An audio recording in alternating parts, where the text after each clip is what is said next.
بسم الله الرحمن الرحيم.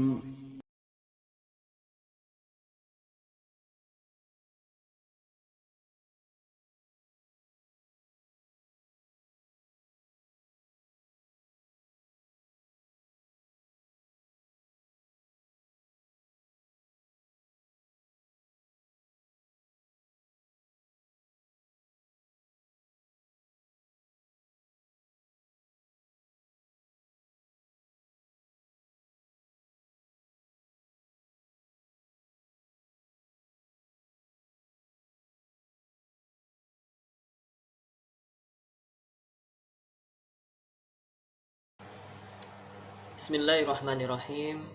Assalamualaikum warahmatullahi wabarakatuh. Alhamdulillahirabbil alamin wassalatu wassalamu ala asrofil anbiya'i wal mursalin wa ala alihi wa ashabihi wa man tabi'ahum bi ihsanin ila yaumiddin. Amma ba'du.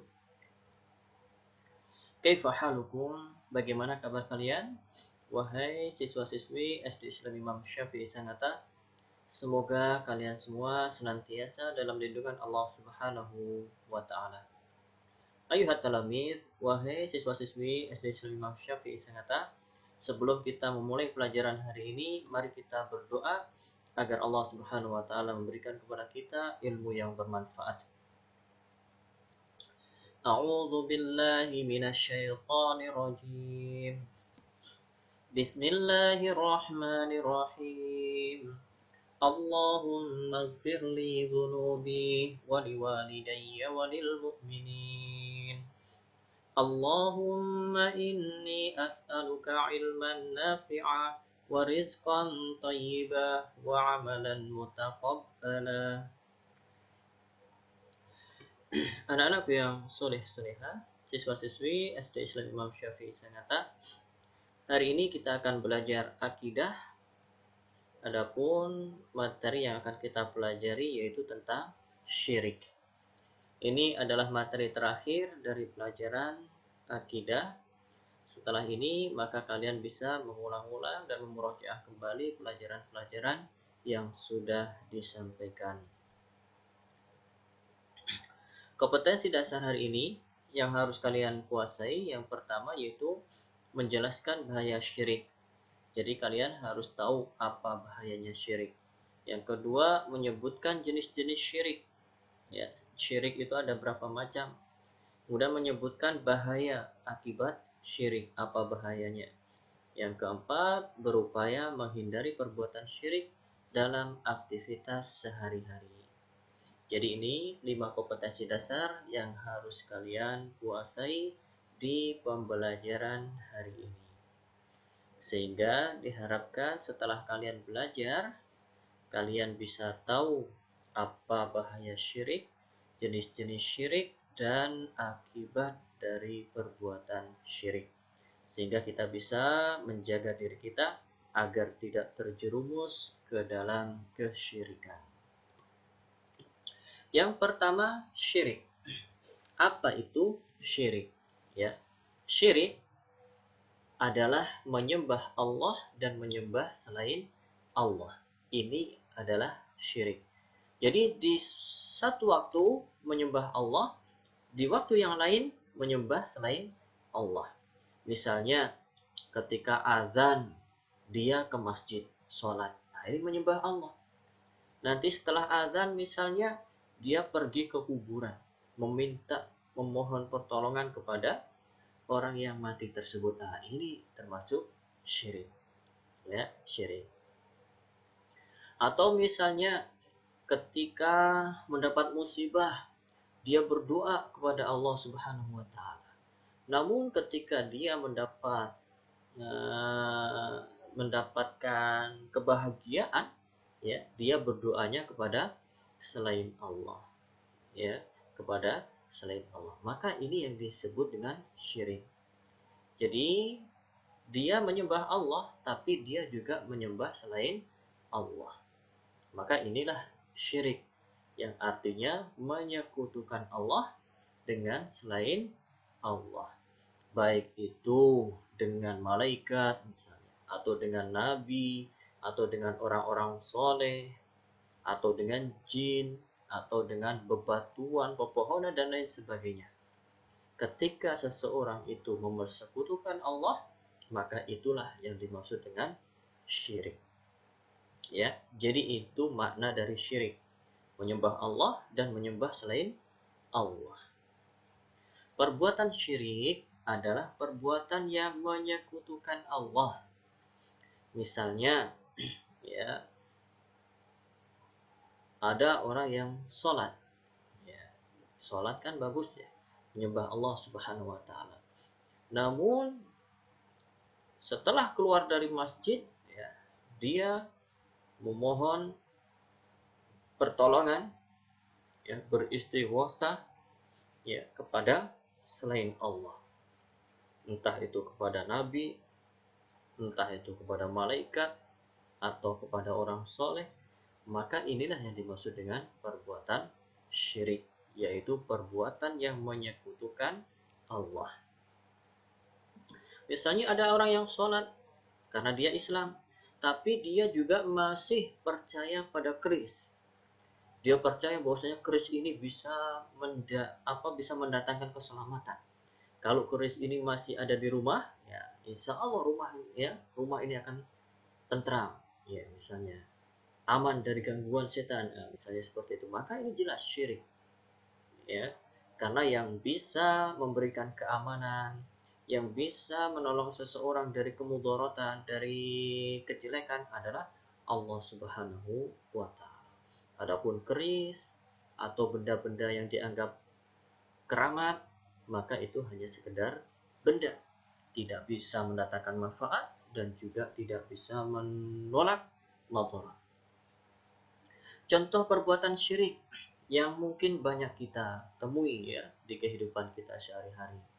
Ya, ada orang muslim, ya, dia beribadah kepada Allah, tapi ketika dia berdagang di tokonya, dia tempeli dengan jimat-jimat penglaris supaya tokonya ramai. Ya, dia pasang foto orang soleh misalnya supaya dagangannya ramai. Nah, ini juga termasuk memohon pertolongan kepada selain Allah. Maka inilah perbuatan syirik. Allah tidak ridho jika Allah dipersekutukan dengan selainnya. Ya, jadi ini perbuatan syirik. Allah melarang manusia berbuat syirik. Ya, Allah melarang manusia berbuat syirik dengan firman-Nya. Allah Subhanahu wa Ta'ala berfirman, "Wa'budullaha wa la tusyriku bihi syai'an." Apa artinya? Sembahlah Allah dan janganlah kamu mempersekutukannya dengan sesuatu apapun. Di ayat ini jelas, ya, di dalam Quran surat An-Nisa ayat 36 ini jelas bahwasanya Allah memerintahkan kepada kita semua untuk beribadah hanya kepada Allah Subhanahu wa Ta'ala semata. Memohon pertolongan kepada Allah, ya, memohon supaya dagangannya laris kepada Allah, memohon keselamatan kepada Allah. Wala tusyriku bihi syai'a, dan janganlah kalian mempersekutukan Allah dengan sesuatu apapun. Baik itu dengan orang soleh, baik itu dengan nabi misalnya, baik itu dengan malaikat misalnya. Allah melarang. Ya, Allah melarang kita dari berbuat syirik. Maka jelas di sini. Ya, maka dari itu syirik ini merupakan sesuatu yang bahaya. Larangan Allah yang terbesar adalah syirik. Jadi larangan yang paling besar itu adalah syirik. Mengapa demikian? Perhatikan. Ibadah itu merupakan hak Allah yang terbesar. Ya, jadi hak Allah yang paling besar itu adalah ibadah. Ibadah itu apa sih? Ini sudah kita jelaskan di pelajaran-pelajaran sebelumnya. Ya. Jadi ibadah itu adalah segala sesuatu, baik itu ucapan ataupun perbuatan atau keyakinan yang dicintai dan diridhoi oleh Allah. Maka itulah ibadah. Dalam melaksanakannya kita berarti telah melaksanakan ibadah. Itu semua adalah hak Allah terbesar. Perbuatan syirik adalah perbuatan yang mengambil hak Allah lalu diberikan hak itu kepada selain Allah. Maka ini jelas kezaliman yang sangat nyata. Doa itu adalah hak Allah, harus diberikan kepada Allah. Kita berdoa hanya kepada Allah.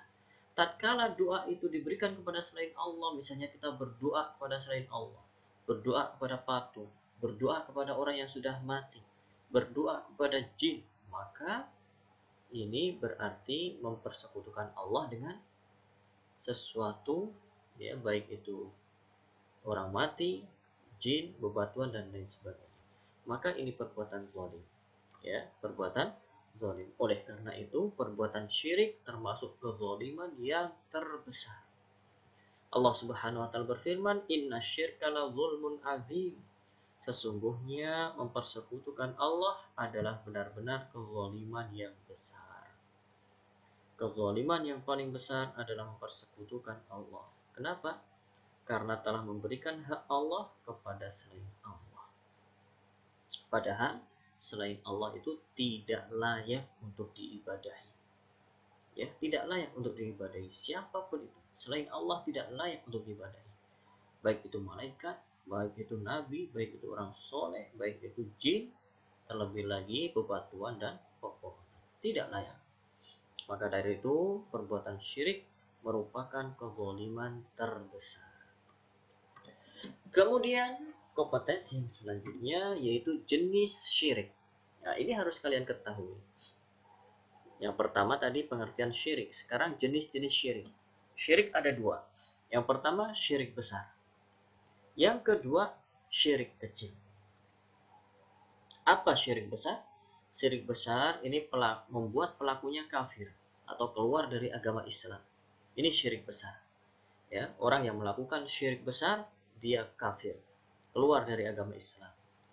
Adapun syirik kecil, yaitu setiap perbuatan yang disebutkan dalam Al-Quran dan As-Sunnah sebagai ucapan atau perbuatan syirik, tetapi pelakunya tidak keluar dari agama Islam. Ya, tidak keluar dari agama Islam. Contoh syirik besar, menyembah kuburan, berdoa kepada mayit yang ada di kuburan, memohon keselamatan, berlindung dari kejelekan, meminta keturunan, meminta kesuksesan, dan lain sebagainya. Maka ini syirik besar. Atau menyembah patung, menyembah keris itu tadi, ya, menyembah pohon dan lainnya dari makhluk-makhluk. Maka ini adalah syirik besar. Adapun syirik kecil yaitu riya. Riya itu pamer, beramal supaya dilihat orang, supaya orang memujinya, menyanjungnya, supaya dikatakan ahli ibadah, supaya dikatakan ahli sedekah, dan lain sebagainya. Ini syirik kecil. Ya, syirik kecil. Riya ini disebutkan dalam hadis, Nabi mengatakan bahwasanya riya adalah syirik. Ya. Dan dimaksud di sini adalah syirik kecil, karena tidak menyebabkan pelakunya keluar dari agama. Jadi orang yang riya, dia tetap muslim, tetap Islam. Ya. Jadi dia tetap Islam. Tapi perlu diperhatikan, meskipun syirik kecil itu dosanya lebih besar dari dosa-dosa besar. Jadi harus dijauhi. Jadi ini jenis-jenis syirik. Kemudian bahaya syirik. Ini harus kalian ketahui. Pelaku syirik, ini yang pertama, pelaku syirik menjadi orang tersesat. Allah Subhanahu wa taala berfirman, "Wa may yusyrik billahi faqad dhalla dhalalan ba'ida." Barang siapa yang mempersekutukan sesuatu dengan Allah, maka sesungguhnya ia telah tersesat sejauh-jauhnya. Bagaimana tidak sesat? Coba kita bayangkan, ya. Kita perhatikan, kita lihat, kita bayangkan, dan kita pikirkan. Orang-orang yang percaya pada jimat. Jimat itu hanya batu. Nggak bisa mendatangkan kebaikan. Dan juga nggak bisa menolak kejelekan. Ya. Maka orang yang memiliki keyakinan batu itu bisa memberikan manfaat, bisa mendatangkan kebaikan, ya maka ini adalah sesat. Jelas sesat, ya. Sesat yang sejauh-jauhnya. Kenapa? Karena yang bisa mendatangkan maslahat, memberikan kebaikan, menolak kejelekan itu hanyalah Allah Subhanahu wa taala. Kemudian yang kedua, pelaku syirik itu masuk neraka dan tidak akan bisa masuk surga. Allah Subhanahu wa taala berfirman, "Innahu may yusyrik billahi faqad harramallahu 'alaihi al-jannah wa ma'wahu an-nar wa ma lidh-dhalimina min ansar." Sesungguhnya orang yang mempersekutukan sesuatu dengan Allah, maka pasti Allah mengharamkan kepadanya surga dan tempatnya ialah neraka. Tidaklah ada bagi orang yang zalim itu seorang penolong pun. Jadi nggak ada penolong. Jadi dia akan tetap di neraka selama-lamanya. Ini bagi orang-orang yang berbuat syirik. Yang ketiga, dosa perbuatan syirik tidak akan diampuni jika pelakunya tidak bertobat di dunia. Jadi kalau di dunia ini nggak bertobat dari perbuatan syirik, kalau meninggal dia, maka tidak akan diampuni oleh Allah. Allah berfirman, Innallaha la yaghfiru ayyushraka bih wa yaghfiru ma duna dzalika liman yasha. Sesungguhnya Allah tidak akan mengampuni dosa syirik, dan Allah akan mengampuni dosa selain syirik bagi yang Allah kehendaki. Maka ini bahaya syirik. Yang pertama, pelaku syirik orang yang tersesat, pelaku syirik masuk neraka dan tidak akan masuk surga. Dosa perbuatan syirik tidak akan diampuni oleh Allah Subhanahu wa taala jika pelakunya tidak bertobat di dunia. Maka dari itu, anak-anak yang soleh-soleha, kita harus menjaga diri kita supaya tidak terjerumus ke dalam kesyirikan. Ya, kesyirikan yang banyak menyebar ya di HP-HP kalian, yaitu tentang ramalan-ramalan, ramalan bintang, zodiak dan lain sebagainya. Sehingga kalau kalian percaya itu, ya hati-hati, ya itu bisa menjerumuskan kalian ke dalam kesyirikan. Ya, karena ramalan percaya dengan bintang-bintang, kalau bintang ini nanti jodohnya ini, hari baiknya ini, hari sialnya ini, maka itu bisa syirik. Ya, karena yang bisa memberikan kebaikan, menolak mudarat itu hanyalah Allah Subhanahu wa taala. Ya, maka dari itu kita harus jaga diri kita supaya tidak terjerumus ke dalam kesyirikan. Bagaimana caranya? Ya caranya dengan terus belajar, ya, mempelajari agama Allah yang mulia ini. Ya, dengannya kita bisa menjaga diri kita dari berbagai macam kejelekan. Ini pelajaran kita hari ini. Untuk tugas kalian silakan dikerjakan halaman 90. Subhanakallahumma bihamdika asyhadu an la ilaha illa anta astaghfiruka wa atubu ilaik. Assalamualaikum warahmatullahi wabarakatuh.